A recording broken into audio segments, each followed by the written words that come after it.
mopogore to mitambo gi olos gi lwet dhano walose kata maduoko ne koro mokwongo wawuoye finance bill gimomiyo idwa ni mondo ji obedi mondo winj ji e court mokwongo nikech idawinji to chik to wachang'o to gimotim to wachang'o to sirikal be koro nyalo wuok gi gige magin go data magin go figures mito kelo piny nyoro winjo ka governor mar Central Bank wuoyo to wacho ni pesa ma Kenya choko kochulgo gope maoko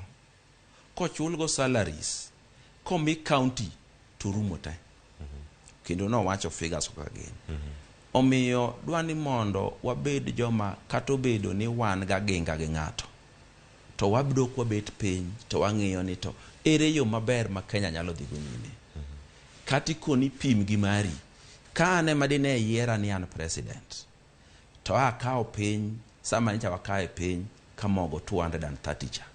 to akawo piny ka gowi ochopo kumo chope cha ma pesa michulo go gowi dwe ka dwe ng'eny maloyo mwachoko datim nang'o to gik mawagore negi nosechopo e ndalo moro kama chon mawane mane wawacho ni gigi omako piny te ok dibedi ni wane mwagore negi wane mwabweka to jomoko to ling kawuono nengo mafuta migo e kokone Kenya ka en $131 Zimbabwe en $155 Uganda en $132 kiloko Zimbabwe ni ofis tiyo Uganda ni ofis tiyo Kenya wane ndara waketho mwandu mathindo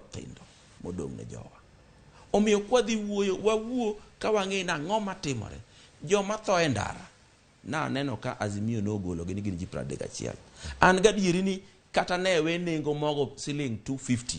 ok do nego nyithiwa 31 tiende ni ng'anyo ni nego ji mang'eny molo madak kejni onegi omiyo wae ng'anyo waduoge mesa to mesa ni ji ong'eng're ang'eng'a wawe luoro mesa ni koket bipartisan talk tuwuok oko kigo kura e bunge mar finance bill